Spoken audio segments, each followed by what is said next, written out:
thank you very much. This is a big crowd of people.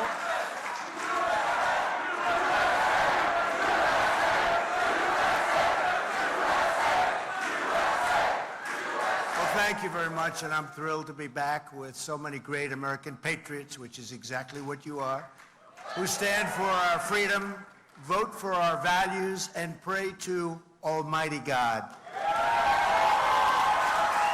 I want to thank a very good friend and one of the conservative movement's finest leader. He really is a leader in many ways. Tony Perkins, he's done a fantastic job. Thank you, Tony. Thank you very much. Let's also express our gratitude to the entire team at the Family Research Council for their 4 decades of outstanding work in defense of the American family and culture and God.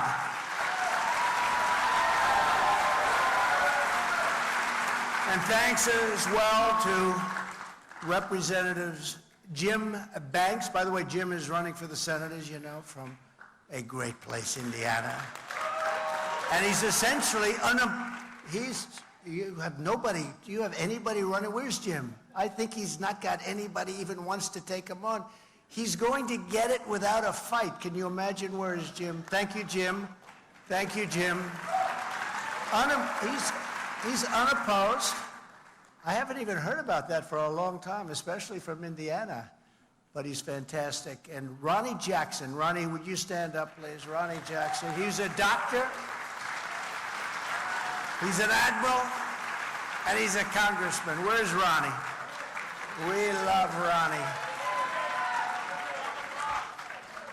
Where is he? See? And he just, you didn't get a very good seat tonight. What's going on? He's fantastic. So he's like a highly respected in the military, an admiral. He was my White House doctor. He said, I'm the healthiest president in history. He said that if I didn't eat junk food so much, I would have lived 200 years. He was projected. But he was a great doctor and a great admiral, and now he's a great congressman from Texas, and he won his race by 49 points. That's pretty good. And we love Ronnie. Ronnie, thank you very much for being here. And a very special woman, and a very brilliant woman. She helped so much with everything I've done. I think most of you would hear, she's very shy. She doesn't like being on television or anything like that. She's a shy person. Kellyanne Conway. Where's Kellyanne? Where is Kellyanne? She's so incredible.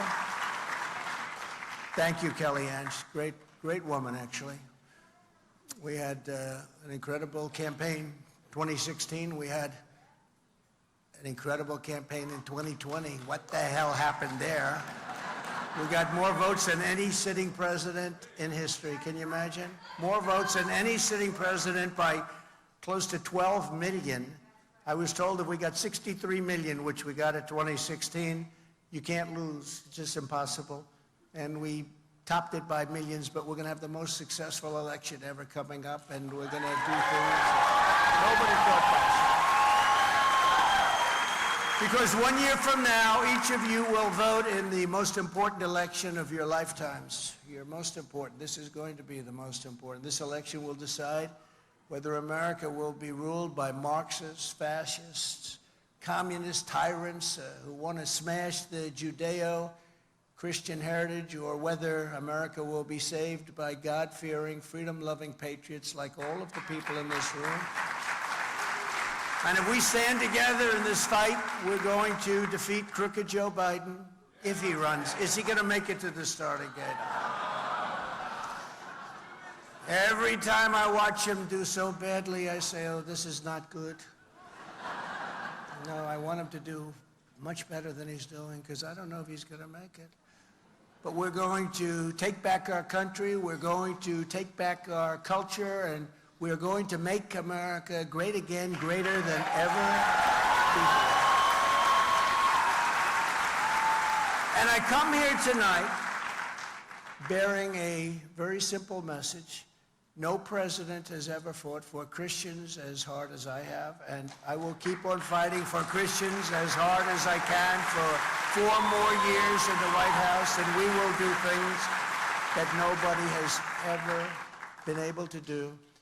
Just think of what we already achieved with the help of many of the great people in this room. I know so many of you. We did more to uphold religious liberty than any administration in history, according to everybody. I fearlessly protected the religious freedoms of doctors, nurses, teachers, and faith groups like the Little Sisters of the Poor. I blocked the IRS from using the Johnson Amendment to interfere with pastors' freedom of speech. Very important. Very important. I stopped Barack Hussein Obama's hateful and bigoted assault on faith-based adoption and foster care services, and I restored your right to help those beautiful children find a loving family. I took historic action to defend the religious liberty of students in public schools and on college campuses, so important. And I was the first president to convene a meeting at the United Nations to end religious persecution worldwide. We did that. As president, thank you very much. As president, I stood proudly with our friend and ally, the State of Israel.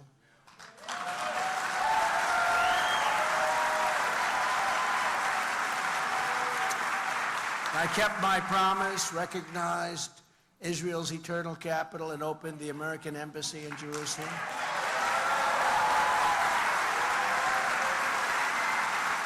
And I got the embassy built. I got the embassy built. They were starting to raise funds and do the funding, and they said it was going to cost $2 billion. And I said, $2 billion? And I told my people, do you have a site? We are the United States, and we have sites all over the place. And real estate, because I see a couple of my great real estate friends right here. And I said, you have a site that's a great site, much better than the one that they wanted to buy for a tremendous amount of money, way overpaying. That man, whoever owned that site, does not like me very much. He was going to make a fortune. And they came back to me the following day and said, yes, sir, we do have a site. We have a great site.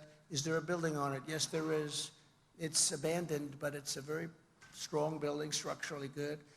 And I took that building and I said, I called off everything. I had my people go and check it. I said, how much would it cost to rebuild that building and make it the embassy? They said, about $400,000. That's slightly less than $2 billion, right? And it's the first time I've ever said this in business. I said, you know, that sounds too cheap. It's usually that's too expensive. I said, that sounds too cheap. That's too inexpensive. So let's make it a little bit more. Let's spend a little bit more. We'll make it $500,000. And we got it built for $500,000, and we used Jerusalem stone. Jerusalem stone is a very rare and beautiful stone, unless you're in Jerusalem. And a friend of mine has office space at a beautiful office building in New York, and every time I walk in, he tells me about, this is Jerusalem stone. Look, the wall opposite the elevator. And he's so proud of the Jerusalem stone. He said, I paid a fortune for it. He's told me that every time I walk in, he tells me about Jerusalem stone. So what I did is I said, do you think we could do the whole building in Jerusalem stone? Absolutely. We have so much Jerusalem stone here. I said, is it expensive? They said, not at all. It's cheap as you can imagine. And we did it in Jerusalem stone, and it is a truly beautiful embassy, and there's no reason for them ever to do anything else because it's a beauty and it's the best location there is in Jerusalem, and it was a great honor. So we not only designated, we also got it built, and built many years ahead of schedule. So it was, and we saved approximately $2 billion, so that was okay. But I also recognized they were working on this for 58 years. I recognized Israel's sovereignty over the Golan Heights, you know that, and took care of that. I was done. 52 years they worked on it. Planes would come in every season, planes that have meetings that would last for 2 days, and then they'd leave, nothing would happen. I got it done in about 12 minutes. And I withdrew the United States from the disastrous Iran nuclear deal. Disaster. And here at home, we totally transformed the federal judiciary, appointing nearly 300 judges to interpret the law and the Constitution as written. Very big thing. Together, all of us We withstood vicious attacks to confirm 3 great Supreme Court justices, Neil Gorsuch, Brett Kavanaugh, and Amy Coney Barrett.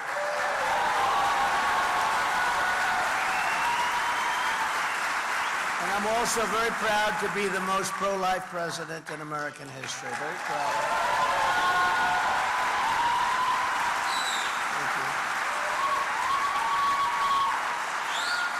From my very first day in office, I took action to protect the unborn. I reinstated the Mexico City policy. You know what that is? Stopped taxpayer funding for the abortion industrial complex, which is what it's called. And I was the first sitting president to ever attend the March for Life rally right here in Washington, D.C.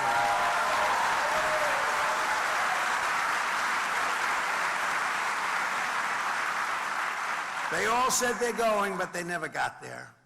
1 year ago, in a victory that conservatives had been seeking for exactly 50 years, those Supreme Court justices, together with others on the court, ruled to end the moral and constitutional atrocity known as Roe v. Wade.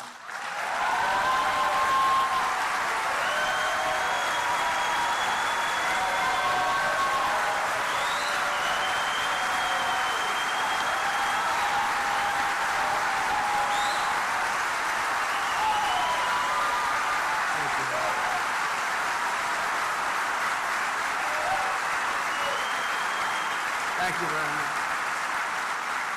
So now pro-lifers have a tremendous power to negotiate, which they didn't have at all before the ruling. They had no power. They could do anything they wanted to the unborn. No power. You had nothing. You had no seat at the table. This moves the issue back to the states, which all legal scholars wanted on both sides. They wanted it to go back to the states. And like President Ronald Reagan before me, I support the 3 exceptions for rape, incest, and the life of the mother. And again, that's a decision that you're going to have to make for yourself, and you have to go by your heart and what you feel. But I do, and I will say politically, it's a very tough decision for some people, but very, very hard on elections. Very, very hard. This was, we had midterms, and this was an issue, you know. They are the radical ones. We are not the radical ones. They are the radical ones. Remember, the Democrats are the people that will do things that nobody thought anybody would ever do. They'll kill babies in the 5th, 6th, 7th, 8th, 9th month, and they'll even kill babies in some cases after birth. They are the radicals. We're not doing that. They're doing that. And I said to politicians, they just don't know how to talk about this issue. It's a complex issue. But they don't know how to talk about it. And if they don't speak about it correctly, they're not going to win. They're not going to win. And they turned it around, the Democrats mostly. They turned it around and put it on us. And we have to take that issue. And now, really, for the first time, we have to run very strongly. But we have to know how to speak. I watch some of these politicians speaking, and it's so bad. They don't understand what it is that they're talking about, and they lost a lot of elections, and we can't let that happen. This was a great victory, but you have to be able to talk, and you have to say exactly that. They are a group of people that are willing to do things that nobody thought ever would be acceptable. In other countries, many other countries, it's not acceptable. Just this week, Kamala Harris, did you ever hear of her? She refused 7 times in a row to say that she opposes abortion on demand. She refused to say it right up until the moment of birth. And again, in some cases, you have after birth. It's just murder. After birth. And you have, in some cases, legislation. If you remember the former governor of Virginia, he got up. Michael Jackson, remember his wife said he was going to do, he got into a lot of trouble. And he was going to imitate Michael Jackson moonwalking. And his wife said, no, don't do it. And she saved him a great embarrassment. But he talked about the baby is born. And after the baby is born, we talk to the mother. And we make a decision on what to do. This is after the baby is born. And people have to understand what's going on. But now you have this tremendous power to negotiate something, and something will be negotiated because we have to bring our country together on this issue. Something's going to happen. We had to get rid of that. We did it from many standpoints, including every single scholar. Everybody wanted it to go back to the states. And now we can win elections on this issue. But it's very delicate, and explaining it properly is extremely important. Many politicians who are pro-life do not know how to properly discuss a topic which is so important to the people in this room and so important to millions and millions of people in our country. You know, that poll's 51-49, and it goes both ways. It's been that way for many years. Sometimes pro-life, it's 51, sometimes it's 49, but it's been this way for, there are other issues, by the way, that haven't been. They started off there, but now they're issues that have been settled. But it's 51-49, and it's been that way for many, many years. We gave them this incredible power to negotiate a great deal. We gave people representing us, and maybe that will be me, but we gave people representing us an incredible power to do something that's really a fantastic thing if we can do this, and we're going to get it done. And you all know what I mean. Before the termination of Roe v. Wade, there was just no power, no rights, no anything. So we're going to do something because done properly, our nation, after 52 years, can finally come together. It's a very important thing for so many different, from so many different views. And just in finishing on that, and I think it's extremely, it's something we have to say and something has to be said. We have to know how to deal with that issue properly. And again, you have to follow your heart. You have to follow your beliefs. You have to follow God. But it's an issue that we have to get resolved in our country. In another great victory for our movement last year, the Supreme Court issued a landmark decision protecting school prayer. So many great rulings. School prayer. And just a few months ago, the justices also ruled to do something that I never thought you'd see ever. You know, we're a merit-based country, and they put forward a decision where we have merit-based education again, so that if you are the hardest working student, and if you have all A's and you did well on your boards or whatever you have to do to get into school, somebody with C's and C pluses and B's aren't going to be taking your place. It's such an incredible victory. Most people thought that was not something that was going to get done, and it got done because we were able to appoint 3 people on top of some great people that are already on the Supreme Court. So every promise I made to Christians as a candidate, I delivered, and in many cases delivered much more than the promises I made. So it's an honor.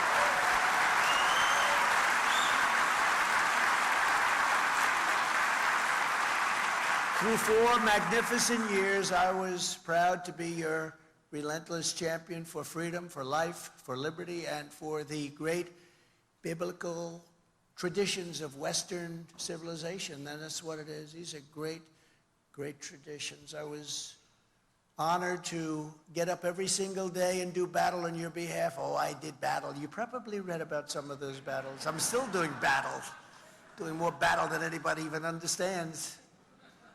But I wanted to and had to stand up to the communists, the Marxists, the atheists, and the evil and demonic forces that want to destroy our country. They're destroying our country. I took their fire and I did it gladly. I'm protecting the people in this room. I'm protecting the people of this nation. And I have to tell you, it's not easy, but it's something that's such an honor to be doing. It's no wonder. Thank you.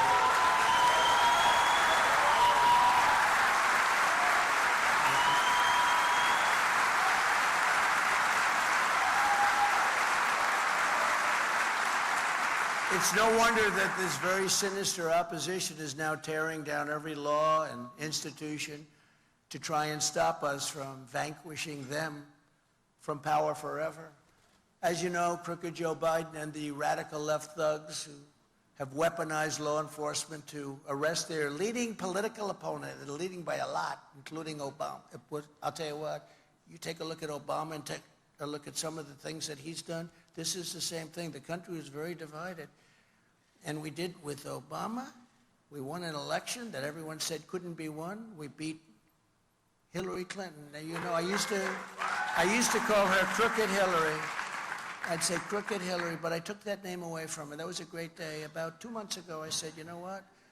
Because I don't like using names on people, doubles. I think we have a lot of words out there. So now I call her Beautiful Hillary. She's a beautiful woman. And rather than Sleepy Joe, we call him Crooked Joe because it's a very appropriate name. So that was a good day for Hillary. I think she was very happy with it. But what they're doing is high-level election interference. That's what it is. They're interfering with our elections, just like they stuff ballot boxes, just like they do so many other things, like the 51 people that said it was Russia disinformation. These people were very dishonest when they did that and when they said that, or just like Twitter with FBI, they call it Twitter files, and so many other things. And it's happening for a single reason, because I'm the only candidate that they do not want to run against, and the polls bear this out. All these polls that are coming out today, we're beating Biden by a lot. We're beating DeSantis by a lot. Just last night, Fox has us up. I say us because me is us as far as I'm concerned. Really true.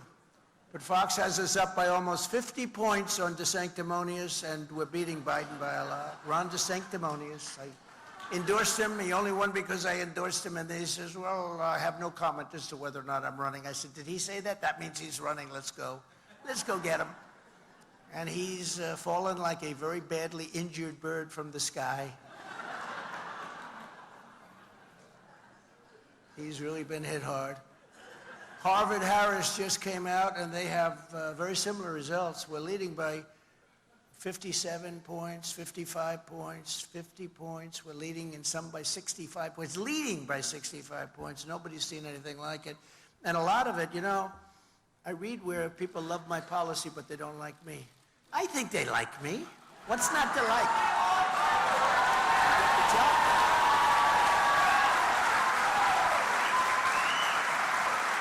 I think they like me. It's not just about policy. Got to have something else, right? But I think they like me, and I think that I love them. I love the people of this country, and they've gone through a lot. This last period of time has been excruciating. In South Carolina, Ron is in 4th place now. I'm leading by 35 points, but you know, you have a senator, you have a governor running from South Carolina, great state. We're leading by a lot. But Ron has actually dropped to 4th place, and he's dropped to 2nd place in other states, and it's pretty amazing what's happened. It's a beautiful thing to watch. Oh, I shouldn't say that. We have religious people. I should not be saying that, right? But religious people want to win. We want to win. And we want to win because we're going to do a great job for the country. We have to finish what we started.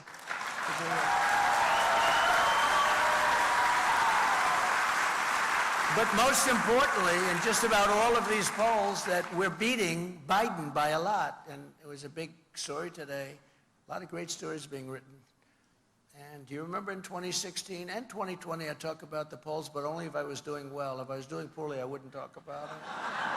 But we never had a period where we were doing very poorly, I will say that. I wasn't running, or if I wasn't, and if I wasn't running, or if I was in 5th place, or 4th place, or 3rd place, or 10th place, none of this horrible election interference would have happened. It wouldn't be happening. I wouldn't be going through any trials and tribulations. I wouldn't have had the mugshot. I wouldn't have needed it.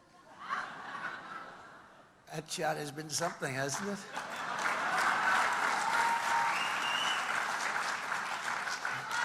They have sold more T-shirts than any T-shirt ever in history.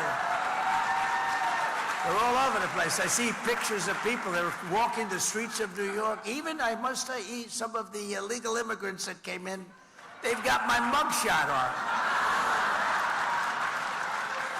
That thing, I don't know how they make these things so quickly, but they do. But we've become very much a banana republic with what they're doing to our country. We're like a banana republic. We're like a 3rd world country.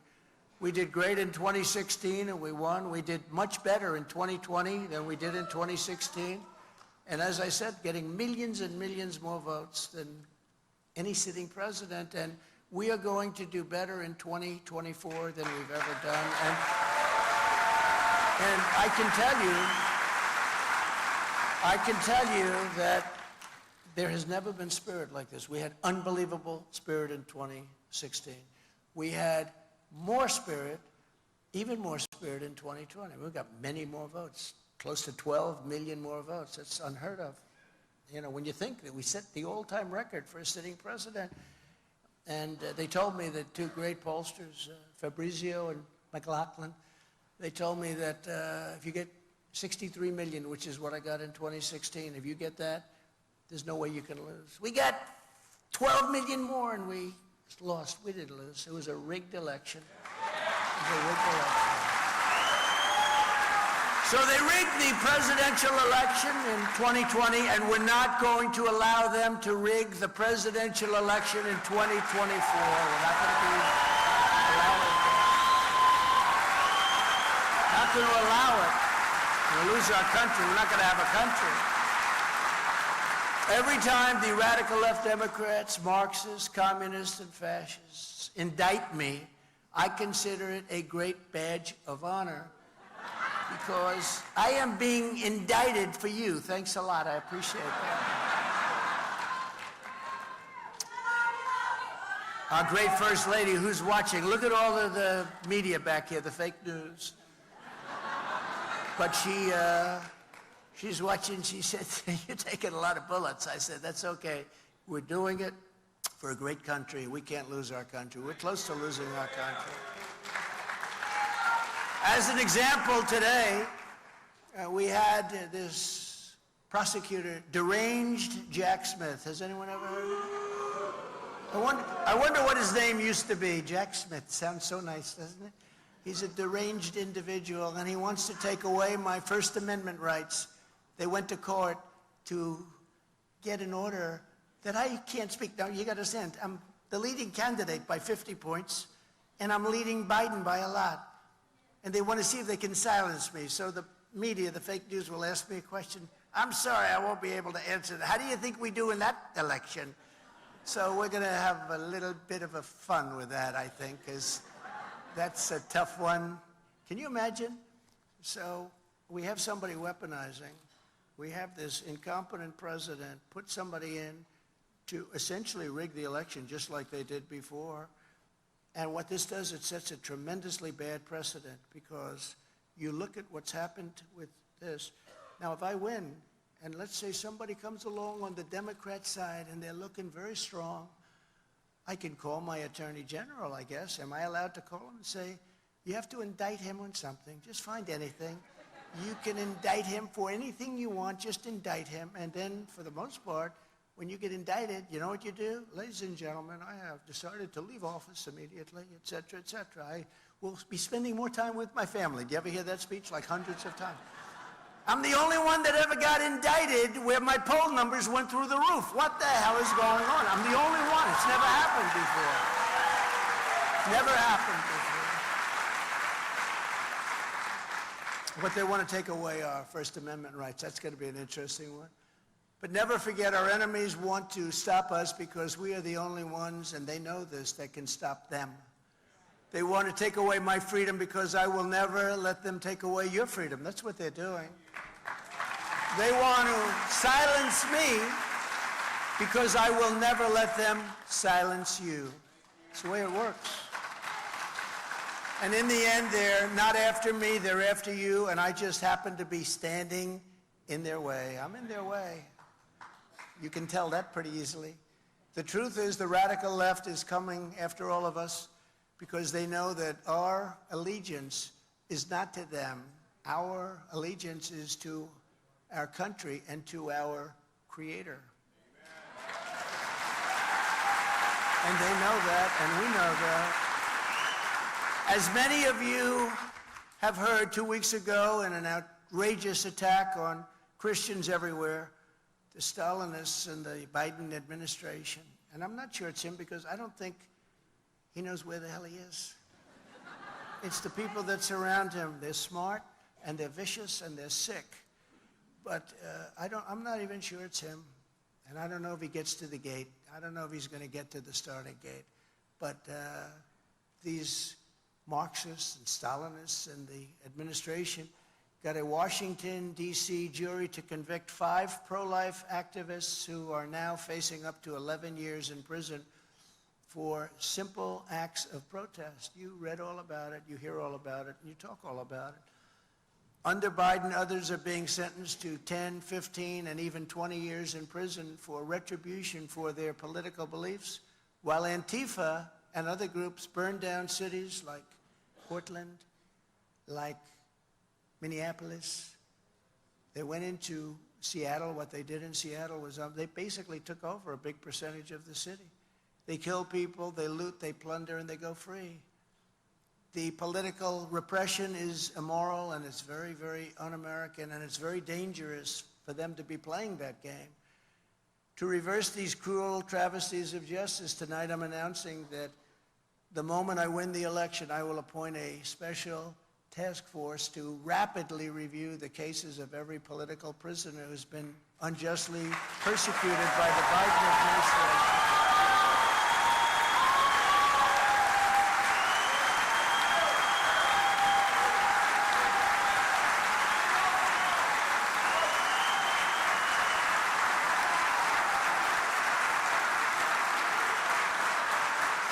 Thank you. Well, you know what's going on better than anybody, so that I can study the situation very quickly and sign their pardons or commutations on day one. I want to sign them on day one. I want to see what's going on. It's a horrible thing that's happening. 22 years, 18 years, 10 years. It's a terrible thing. There's never been a thing like this happen in our country. Never again will the federal government be used to target the religious believers, and that's what they're doing. They're targeting many people, but also, and in particular, religious believers. Americans of faith are not a threat to our country. Americans of faith are the soul of our country. Very important. They're the soul of our country. When I'm reelected, I will totally obliterate the deep. And I'm going to do this. We fired Comey, we fired a lot of these characters from the FBI, but boy, that deep state is deeper than we thought. Then we had COVID come in, and we had to focus on that, and we did a great job on that, as good as it could be, considering nobody knew what it was. The dust from China came in from the Wuhan lab. I said that right from the beginning. It turned out that was right. I took a lot of heat. It didn't come. It came from caves that were 2,000 miles away with bats. Then they blamed Italy. It came from Italy. Then they said they blamed France. They blamed everybody. Then they even blamed the United States, and we wouldn't let them do that. The horrible destruction of lives and the horrible, what this did to the world. $50 trillion in damage, it's estimated, $50 trillion. And we're going to get to the bottom of it. When I'm reelected, I will totally we're going to obliterate the deep state, the corrupt agencies.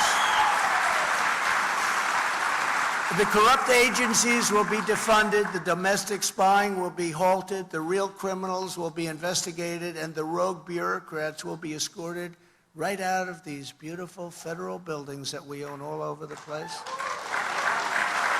But all of that is only the beginning. Here is just some of the agenda that I'll immediately implement when we become the 47th President of the United States.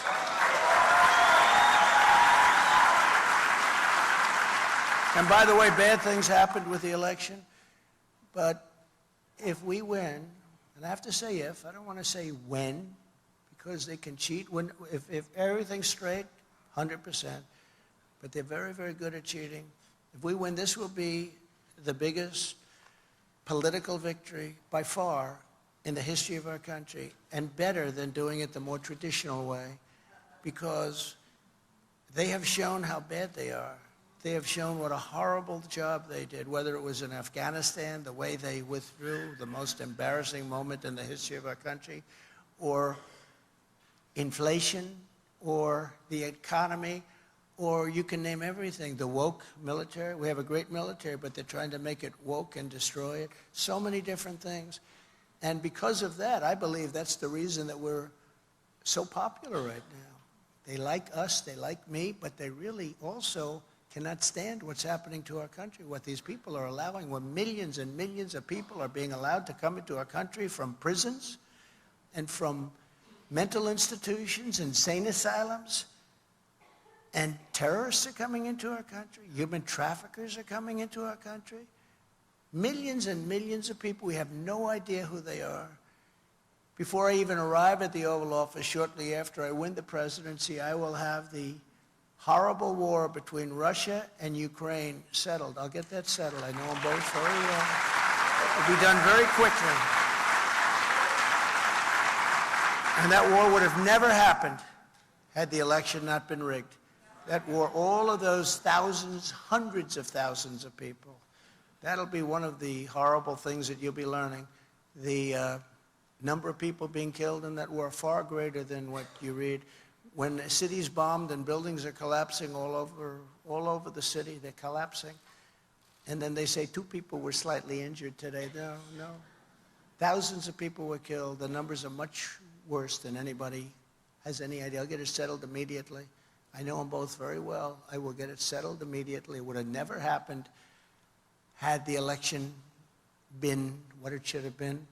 And as the Bible says, blessed are the peacemakers. And I was a peacemaker. I was a peacemaker. We got out of Syria. We got out of Iraq. We defeated ISIS. You know, we defeated ISIS, 100% of the ISIS caliphate. I was told it would take years to do. We were fighting them for 20 years. I got it done in 2 months. We got it done very quickly. We have a great military. We have a great military. I go into the story, but we have a little bit of a while to go, and we have a beautiful evening, and we can take our time. But we defeated ISIS. We did something that people said just would take too long, and it won't happen. And we defeated them very soundly. But now they probably start coming back because they see a weak and pathetic administration. Weak and pathetic. I'm the only candidate who can make this promise to you. I will prevent World War III. We're very close to World War III. And this won't be army tanks running against each other and shooting each other. This won't be airplanes flying in the air. These are weapons of mass destruction. These are weapons of destruction that the likes of which nobody has ever seen before. This will be an obliteration of the world, and I will stop that. And we never had a problem. You never read about it until recently. Everything is being done wrong. Everything is being said wrong. They don't know what they're doing. But we're very close to a world war, and if we have a world war, it'll be destruction like nobody's ever seen before, far greater than World War I or World War II, because the weaponry is so powerful, so horrible and powerful. I will stop the disaster known as Bidenomics, which stands for inflation, taxation, submission, and failure. What it is. Tremendous inflation. You know, inflation, if you look at it over the years, I went to the Wharton School of Finance, and I studied a lot of economies over the years. And when you look at inflation going back hundreds of years, any country that has inflation is a country killer. It destroys countries. You look at what happened with Germany. You look at what happened with numerous countries with rapid inflation, with big inflation. And look at what's happening just now. You know, inflation is coming back very strong again. You look at the numbers that were just released yesterday. They don't know what to do. It's coming back very strong. I will regain energy independence as we had 3 years ago. And achieve energy dominance as soon as, look, I mean, we were going to be energy dominant within 7 months, dominant.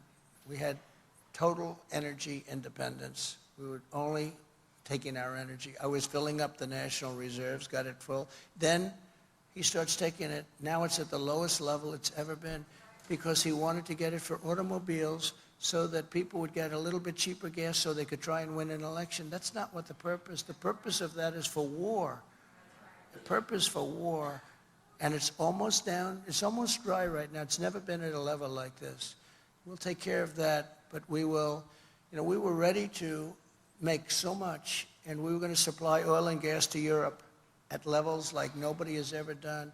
And we were in third place. When I took over, we were in third place, and a deep third. We were quite a bit away from Russia, and then Saudi Arabia was at the top.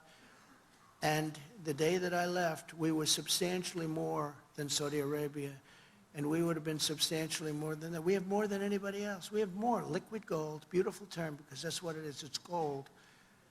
And we have it and other countries don't. But think of it, we have more of it than Saudi Arabia, we have more of it than Russia. And we were going to double up, be double the size of what we had just then, and over a period of 2 or 3 years, we were going to be selling so much clean energy, clean gas. We were going to sell so much to Europe and other countries that we were going to start paying off our $35 trillion. It was all set to go, $35 trillion in debt. And we were going to start paying it off. We were going to do further tax reductions. We got you the largest tax reductions in history, if you know that, bigger than the Ronald Reagan reduction. We got you the biggest regulatory cuts in history, and that's what created the greatest economy in the history of the world. We had the greatest economy in the history of the world. You look at the numbers. I watch them today. I was watching Larry Kudlow, and he was comparing us with Biden and with other times and other presidents, and there was nobody close to what we did. We did something that nobody was able to do. We gave big tax cuts, and yet we took in much more revenue. Nobody thought that was possible. We took in much more revenue with the big tax cuts, and companies were now incentivized to bring trillions of dollars back into our country. I will always protect Medicare and Social Security for our great seniors. Ron DeSantis is not going to do that. He fought it. He wanted to fight it. He went after Social Security. Upon my inauguration, I will terminate every open border policy of the Biden administration and commence the largest deportation operation in American history. We have no choice. This is not sustainable. You don't have to know very much to know.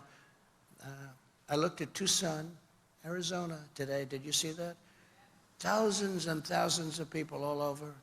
People walk out of their house, they say, what's happened to our beautiful place? But this is in many towns and cities all over. Look at New York City. But you see New York, but you don't see other places so much. And it's happening like that. Much worse, actually, much worse. This is not sustainable. No country can sustain it or financially can sustain it. Nobody could possibly sustain something like this. And they're putting young children into schools who don't speak any English, and they're in school. Nobody is there to teach them. They're sitting in class. They don't understand anything that's going on in the school.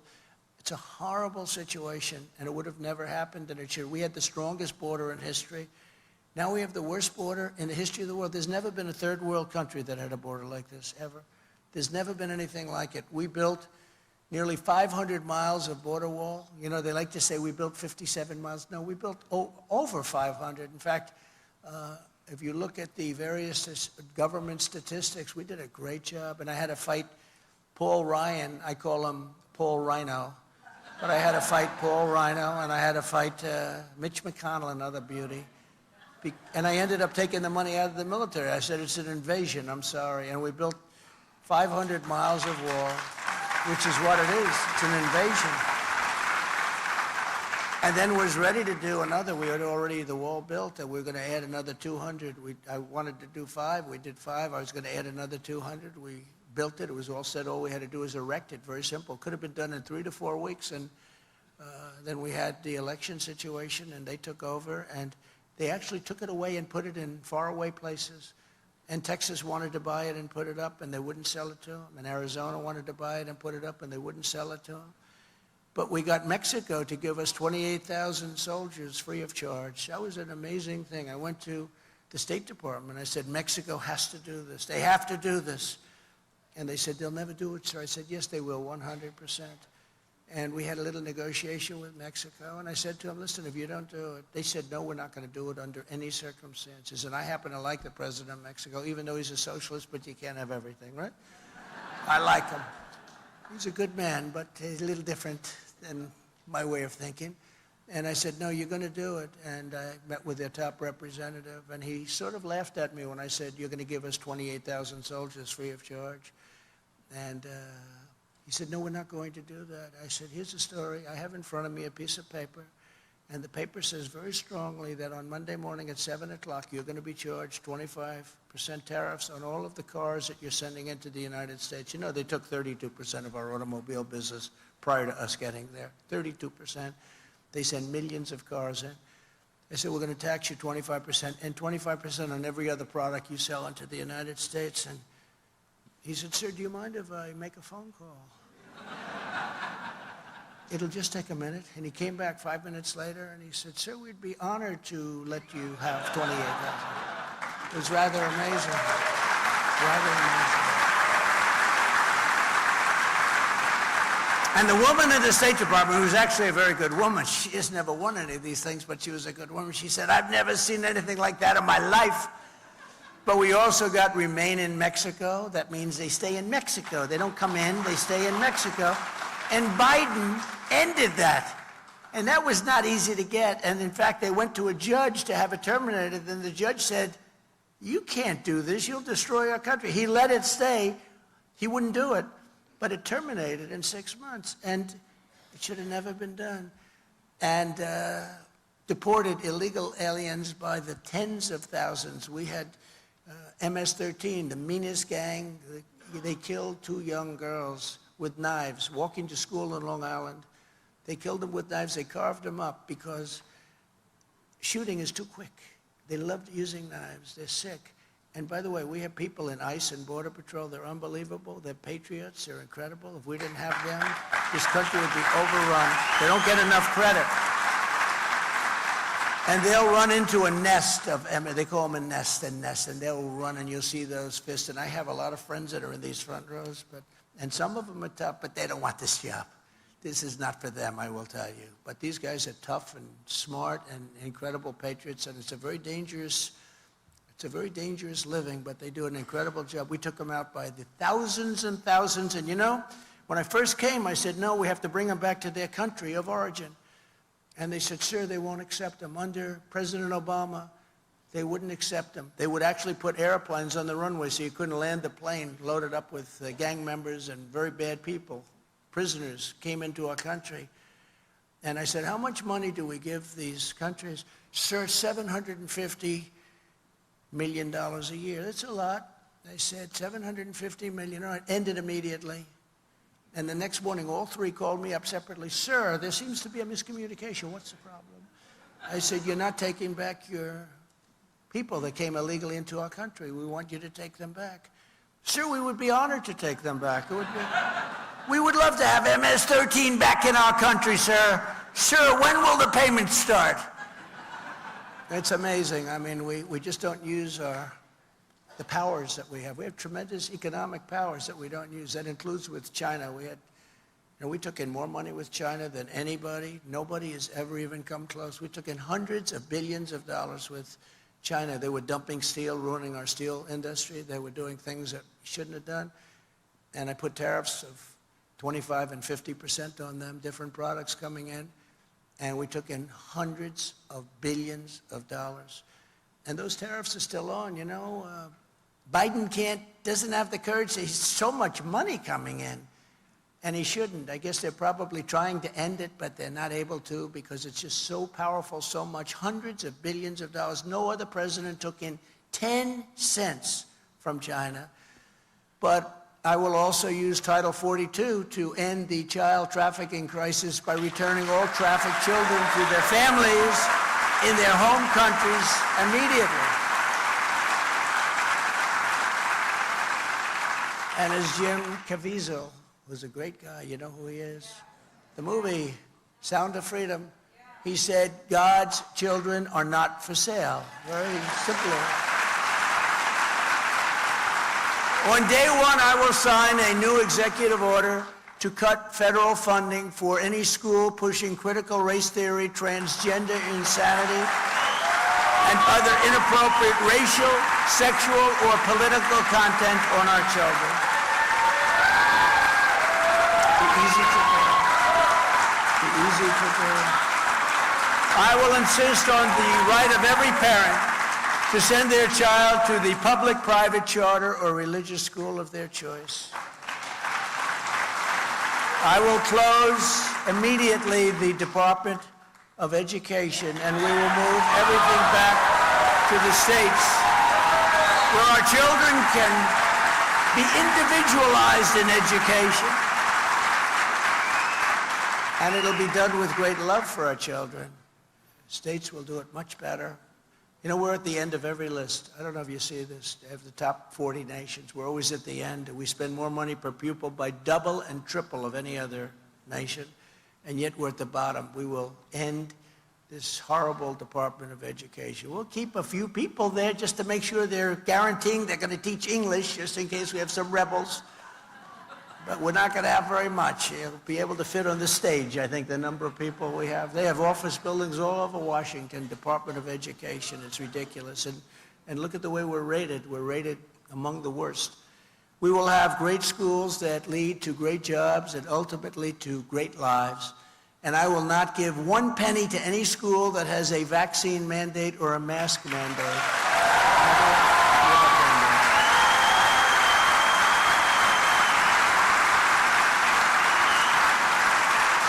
And I will keep men out of women's sports. Does that make sense?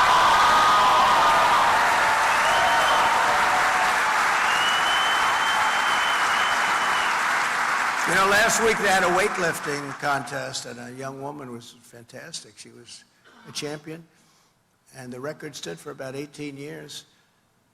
And, you know, they'd put like a quarter of an ounce on one side, quarter of an ounce, and boom, she did try and do it. The record was beaten by like 150 pounds by a person that had the operation, went in, lifted the weight, and that's a record that's going to stand for a long time. But this is something where they were dealing in ounces, and the record was massively, I mean, just massively shattered. It's so crazy to think about this. It's so crazy what's happening. You look at these swimming records, they're being obliterated. They're being obliterated. And to think that we have to actually justify this. Who would have thought 10 or 15 years ago that we have to say this? You have to just say, you know, can't do it. You can't do it. And it's very demeaning to women, by the way. Very, very demeaning. And you know, they have women afraid to even talk about it. You have these teams where the women get beaten so badly, and they're afraid to talk about it because it's not politically correct. But it's okay for me to talk about it, and I'll talk about it.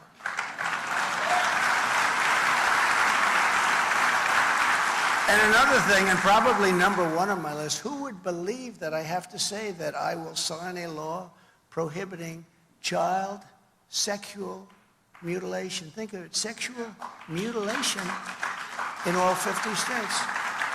10 years ago, you know, who would have to say that? They mutilate our children, and we're not going to let that happen. But who would think that we have to say this? I will challenge California's depraved new laws that strip parents of parental rights and that encourage minors to be transported across state lines for sexual mutilation. And we will prosecute those involved in this sick California scheme for violating federal laws against kidnapping, sex trafficking, child abuse, and the deprivation of their civil rights. We're going to take care of it. It's crazy what's going on. It's crazy. It's not even believable. You have to mention these things, but you have to, because this is what's happening in our country. I will once again appoint rock-solid conservative judges to do what they have to do in the mold of Justices Antonin Scalia, Samuel Alito, a great gentleman, and another great gentleman, Clarence Thomas. These are great people. And I will fully uphold and continue to uphold, they didn't gain an inch, our Second Amendment. There's tremendous pressure on our Second Amendment. I will bring back free speech in America, and I will secure the integrity of our elections. We have to secure the integrity of our elections. We have to do it. This is what we must do to restore our country to greatness. We want our country to be great again. We had a great country, and over the last fairly short period of time. Really did badly with Obama, too, I have to tell you. We had to change a lot of things. But you take a look at what's happened to this country in a short period of time. Look at what's happened over the last 3 years. For nearly 250 years, our nation has been propelled by the power of prayer and guided by the hand of God in heaven. It was faith that led the pilgrims across the perilous seas of Plymouth Rock. They came to Plymouth Rock, and that was a long, arduous, and deadly journey. It was faith that moved our founding fathers to change history forever and proclaim that our rights to do not come from anywhere other than from our Creator.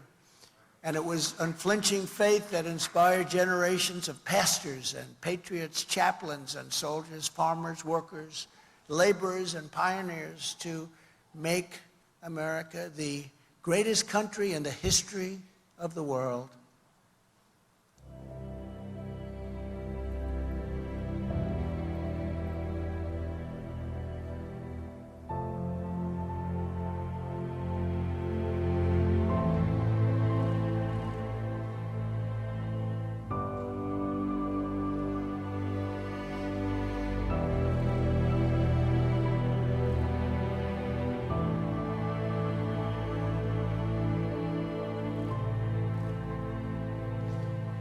But now, we are a nation in decline. We are a failing nation. We are a nation that has the highest inflation in 50 years, where banks are collapsing and interest rates have gone absolutely through the roof. Likewise, we are a nation where energy costs have reached the highest in our history. We are no longer energy independent or energy dominant as we were just a few short years ago. We are a nation that is begging Venezuela and many others for oil. Please, please, please help us, Joe Biden says, yet we have more liquid gold right under our feet than any other nation. We are a nation that just heard that Saudi Arabia and Russia will be reducing their output of oil and substantially increasing the price, and met that threat by announcing that we will no longer be drilling for oil in large areas of Alaska. We are a nation that is consumed by the radical left's Green New Deal, yet everyone knows that the Green New Deal is fake and will lead to our country's destruction. We are a nation whose leaders are demanding all-electric cars, despite the fact that they can't go far, cost too much, and whose batteries are produced in China with materials only available in China, when an unlimited amount of gasoline is available inexpensively in the United States, but is not available in China. We are a nation that wants to force the trucking industry to buy all electric trucks, which would be like going back 50 years because a diesel truck can go 2,000 miles on a tank of fuel, whereas an electric truck can only go 300 miles. That will destroy our supply chain for good. And now we're a nation that wants to make our great army tanks all electric, so that despite the fact that they will not be able to go very far either, fewer pollutants will be released into the air as we blast our way through enemy territory. And we are a nation also that wants to make our fighter jets with a green energy stamp, losing 15% efficiency, but allowing us to keep our enemy's atmosphere clean of pollutants, while we attempt to knock out all of their planes. We are a nation that ended oil exploration and production in the United States just as the price of oil reached an all-time high. What other country would do such a foolish thing? We are a nation that surrendered in Afghanistan, leaving behind dead soldiers, American citizens, and $85 billion worth of the finest military equipment in the world. And we are a nation that allowed Russia to devastate a country, Ukraine, killing hundreds of thousands of people, and it will only get worse. It would never have happened with me as your president, and for 4 straight years, it didn't happen. And China and Taiwan are next. We are a nation that has weaponized its law enforcement against opposing political parties like never before. There has never been anything like this. We've got a Federal Bureau of Investigation that won't allow bad election-changing facts to be presented to the public, and which offers $1 million to a writer of fiction about Donald Trump to lie and say it was fact, where Hunter Biden's laptop from hell was Russian disinformation and the FBI knew it wasn't, but 51 intelligence agents said it was, and they knew it wasn't also, and a Department of Justice that refuses to investigate egregious acts of voting, irregularities, and fraud. And we have a man who is totally corrupt and the worst president in the history of our country, who is cognitively impaired, in no condition to lead, and is now in charge of dealing with Russia and possible nuclear war.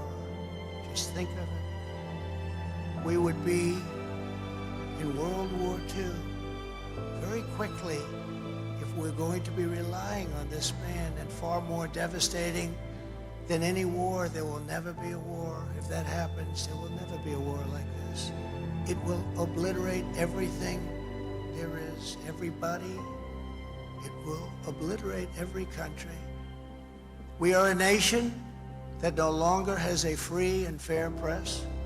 Fake news is all you get, and they are the true enemy of the people. They refuse to discuss the Biden crime family, but enjoy covering false indictments of Donald Trump, who has done nothing wrong. We are a nation where free speech is no longer allowed, and where crime is rampant and out of control like never before. We are a nation that is allowing Iran to build a massive nuclear weapon, and China to use the trillions and trillions of dollars it has taken from us to build a military to rival our own. And less than 3 years ago, we had Iran, China, Russia, North Korea in check. They weren't going to do a thing against us, and everyone knows it. Now Russia and China are holding summits to carve up the world. And perhaps most importantly, we are a nation that is no longer respected or listened to on the world stage. We are a nation that in many ways has become a joke. We are a nation that is hostile to liberty, freedom, and faith. We are a nation whose economy is collapsing into a cesspool of ruin, whose supply chain is broken, whose stores are not stocked, and whose deliveries are not coming, whose educational system is ranked at the very bottom of every single list. We are a nation where large packs of sadistic criminals and thieves are allowed to go into stores and openly rob them, beat up and kill their workers and customers, and leave with armloads of goods, but with no retribution, where the authority of our great police has been taken, where their families and pensions have been threatened, and their lives would be destroyed for the mere mention of the words law enforcement. We are a nation where fentanyl and other forms of illegal drugs are easier to get than formula for our beautiful little babies. A nation whose once revered airports are a dirty, crowded mess. You sit and wait for hours and then are notified that the plane won't leave, and they have no idea when they will. Where ticket prices have tripled, they don't have the pilots to fly the plane, they don't have qualified air controllers, and they just don't know what they're doing. We're a nation that has lost its confidence, it has lost its willpower, and it has lost its strength.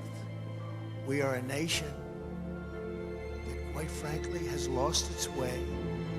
But we are not going to allow this horror to continue 3 years ago, we were a great nation, and we will soon be a great nation again.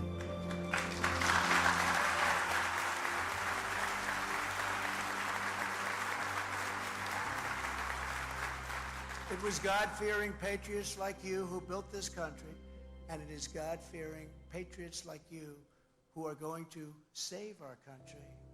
2024 is our final battle.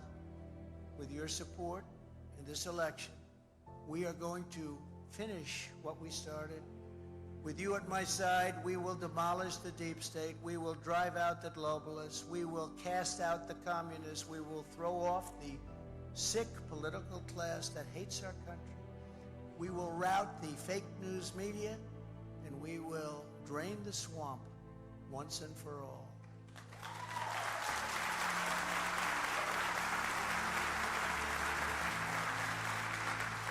One year from now, together, we will evict crooked Joe Biden from the White House. And we will take back our country with a righteous and magnificent victory on Election Day 2024. We are one movement, one people, one family, and one glorious nation under God. And together we will make America powerful again. We will make America wealthy again. We will make America strong again. We will make America proud again. We will make America safe again. And we will make America great again. Thank you very much. God bless you.